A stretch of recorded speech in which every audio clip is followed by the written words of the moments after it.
Hello, hello. What's up? What's up? What's up, folks? I'm finishing these videos I've been doing on the national dialogue, and that girl who has been blowing up in South Africa, who everyone is heralding as. You know, there is a certain South African Twitter and South African TikTok is similar to Black Twitter in a sense. It's like when there is something that blows up in South Africa, it blows up. So this lady blew up, if you wanna call it that, if you wanna call her that. I mean, she's a teenager, but okay, fine. I've covered some of the issues of just looking at some of the viral clips that have gone on and asking questions about what exactly does it mean in terms of the things that people are saying about her when I line it next to what she's saying, because I'm not getting anything and I'm not expecting anything from a 16 or 17-year-old. I'm really not. But which is also why there is no reason to attach your hopes and dream to a 17 or 18-year-old. It's just not. It's not a sensible thing to do. And and I do really wish this young girl her best in the future. That I hope she succeeds, finishes high school, goes to university, University of Cape Town, Wits, UP, wherever, gets a good qualification, gets a good job, and brings meaningful impact to South Africa and to Africa and to the world at large. But what I'm saying is that her eloquence and her charisma and her ability to articulate herself would not necessarily determine her usefulness to the world. That's not those things are not on the competence column. They are on the communication column. So people conflate communication with competence and ability, especially when people have this amazing ability to speak the English language because they went to private school, which is also, I also went to private school, and you engage in all kinds of exercises that put you in a place where you are debating, public speaking, you win public speaking tournaments as I did, you win debating tournaments as I did, multiple regional, provincial ones, and then you assume that you know everything, but you actually don't know anything. The only thing that you are able to do is to speak. So really, that's really where I'm going. I was going with these videos. It's not because I don't have anything against this lady.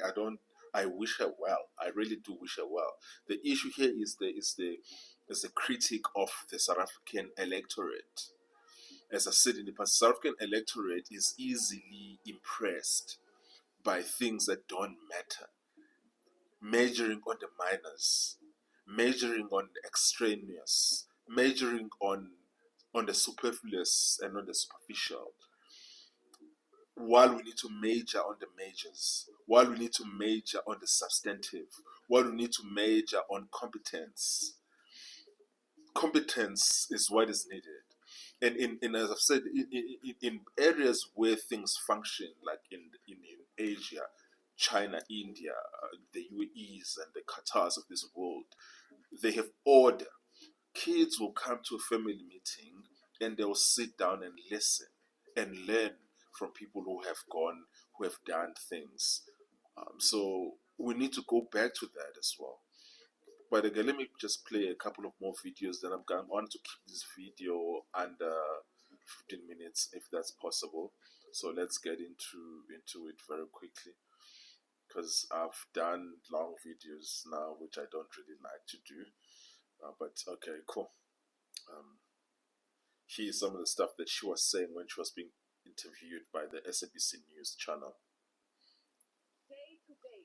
But why should you spend so much money in calling a national dialogue while you can take that money and invest it into changing the problems that are faced by this country? That is why I'm saying this is another pep talk. We do not need a dialogue. to change the problems that are happening in South Africa. We need an active leadership in South Africa to change the problems that are happening in this country. All right. If you ever wondered whether young people have a clear idea of where they want this country to go, I imagine this conversation may have challenged that perception. To both our guests, that was... Did you hear what the host, the SABC host said? This is where the problem is, folks. This is the problem we are having. I don't have any problem with these young people. I don't have any problem with this young lady, this young girl who is 16 or 17. I have a problem with what they are attributing to her. To hear what this host said, I'm going to replay what he said, because this is really at the heart of what is the problem in our country. Clear idea of where they want this, whether young people... Africa. We need an active leadership in South Africa to change the problems that are happening in this country. All right. If you ever wondered whether young people have a clear idea of where they want this country to go, I imagine this conversation may have challenged that perception. To both our guests, that was... He's saying that if you ever wondered if young people have a clear idea of where our country needs to go, this conversation, meaning this interview that they had, should have answered this question, obviously in an affirmative of saying, yes, young people know where our country needs to go. But the question is, what did they say, folks? What exactly did they say? That they charted a plan, a way forward for our country. And I'm not expecting young people to chart a plan, a way forward for our country, but I'm saying that this is what the adults are saying. This is what the adults are saying. They are saying that these kids have a clear picture of where our country is supposed to go, but these kids have communicated no such thing. Do you understand what I'm saying? So my problem is not necessarily with the kids. The problem is with the adults. The problem is with adults. And when adults are being mesmerized by eloquence and charisma and things like that, it is a problem. It's a big problem. Because it reveals also to them that they are captivated by the superfluous and by the superficial. Which also explains why we have people, 40% of South Africans are still voting for these morons and these douchebags of the African National Congress. And no one is going to tell me that being eloquent or being well-spoken is a bad thing, because I consider myself as a well-spoken person, especially when I'm delivering prepared remarks, as these young people were. Like, I can prepare a killer speech for you, and you're gonna be like, "Oh wow, I have a dream situation." Like, I mean, obviously not everyone have a good ability of public speaking and being eloquent and stuff like that. And I consider myself as someone who's eloquent, which is why I'm saying that eloquence is not a proxy of competence, folks. That's what I'm saying. If you forget anything that I said, remember this one thing: that eloquence is not a proxy for competence. Eloquence is also not even evidence of competence. Eloquence is not a sign or evidence for anything. All the thing that it tells us is that you can speak. That is all that it can tell us about you. With that said, let me play some videos that I hope will help to explain this further. There's a clip from Game of Thrones from season 5, episode 9, titled "The Dance of Dragons." There's a part in this episode that I really enjoyed when I was watching this show. Obviously, I've watched this show several times, so I almost know everything on this show. This is Game of Thrones, and I think this line here, this happens in Marine, in the pits, the fighting pits of Marine. Daenerys is there with his hand, Tyrion Lannister and his other slave guy who actually wants to marry Daenerys, and they're having a chat about some of these concerns relating to the city of Marine. And here it goes. How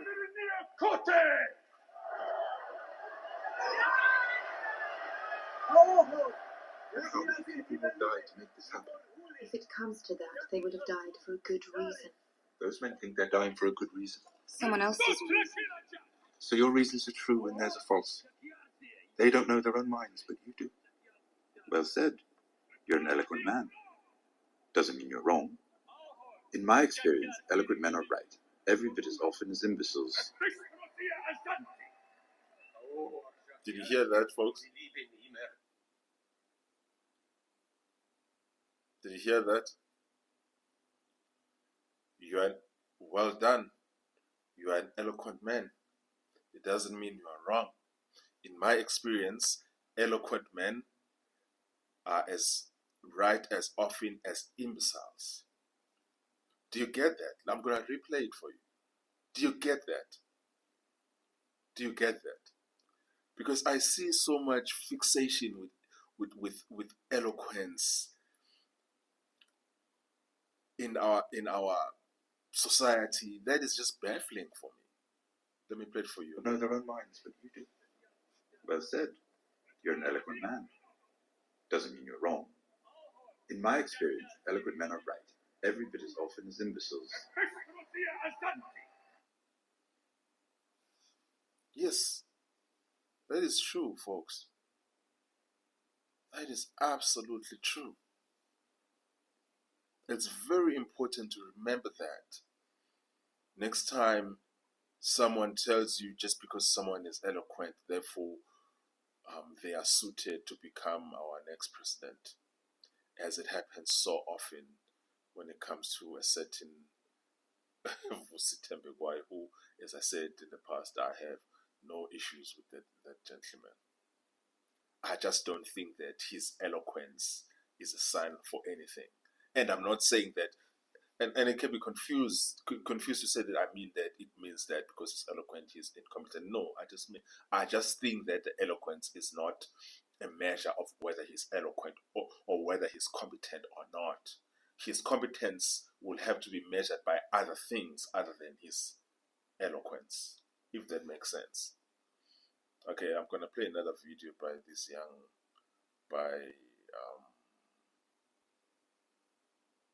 which video is this? Oh, Thomas Sowell. This is a very, very, very important one because Thomas Sowell, in commenting about the significance of Barack Obama, who swept American politics as an eloquent man but produced nothing for the people in 8 years of being in power. And I often find it so baffling because I actually asked the people that I have on my social media in terms of, okay, folks, all of you who support Barack Obama, just give me 2 or 3 things that he accomplished when he was president of the United States of America. And people will struggle to give me even a single thing. And one particular person responded and said that, yeah, you know what? We liked Barack Obama because of how he made us feel. That's what someone said to me. We like him because of how he makes us feel.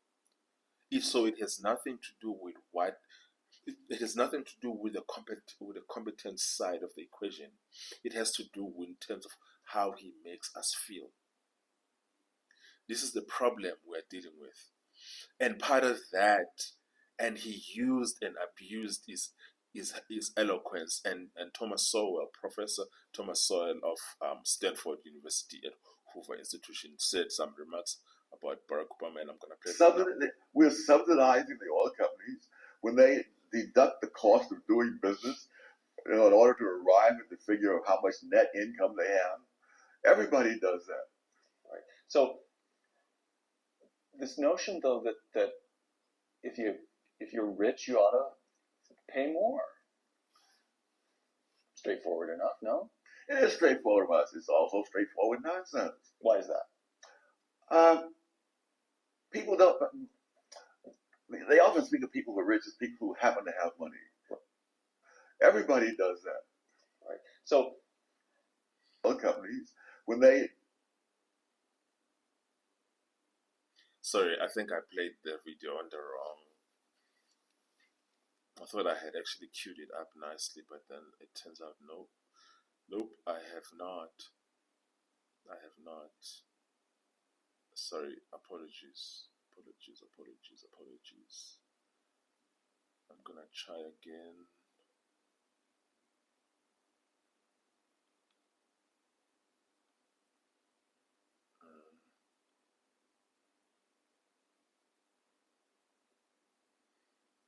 keep their own money. That's called subsidizing them. I love it. You know, that's the brilliance. Oh yeah, here it is, folks. Here it is. Intellectuals, that they can use words in such a malleable way that they can.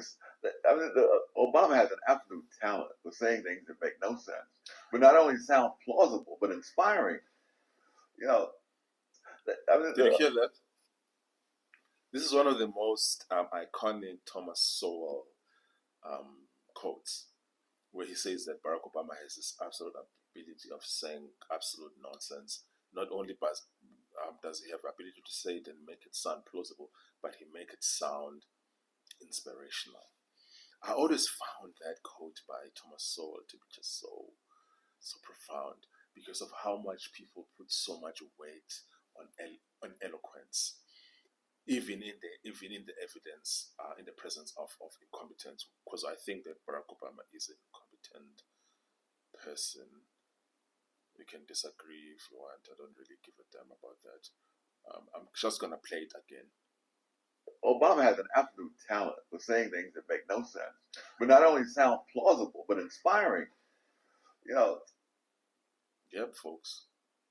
Yep. Yep. Yep. Yep. Yep.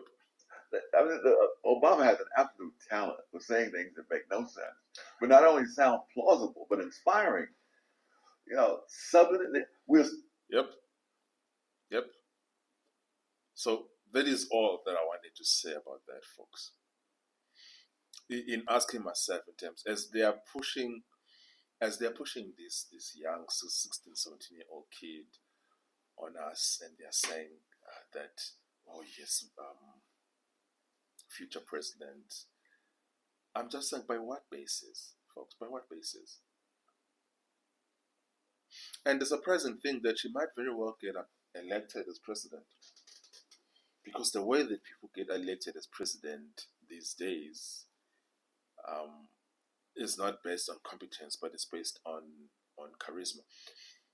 Things have become so bad that presidential debates of the kind of Abraham Lincoln versus Douglas would be so foreign to how presidential debates happen in 2025, because competence and policy has been so relegated to the back that everything is all about eloquence, impression, charisma, and ability to articulate yourself, or meaningless one-liners. It's actually quite wild. And that's one of the reasons also why South Africa is in the place that it's in. All of this all one-line nonsense, slogans, and all of that, beating up people into a frenzy with meaningless rhetoric. It's actually quite crazy. Yeah. But with that said, I would like to hear what your thoughts are. And I hope that no one watches any of these videos and misconstrue this as to say that I don't have anything against this young lady. I don't. I wish her well. I wish that she gets everything that she wants, just as I want. I will hope that people would wish me to get everything that I want. But I just don't think that her fitness for leadership has anything to do with anything that we've seen in this past couple of days on the national dialogue, because we've seen nothing, really. We've seen nothing at all. So and it's one of the reasons also why I put up a series of videos, policy position videos, so that it's not just about issue of criticizing people, criticizing government, but actually saying this is an alternative path that one would take if someone were actually serious about running South Africa and governing South Africa in the right direction. I did a couple of infrastructure investment, energy. I did quite a lot of things, actually. You should just go check them out. With that said, let me know what you think, folks, on the comments below. I'll see you on the next one. Cheers.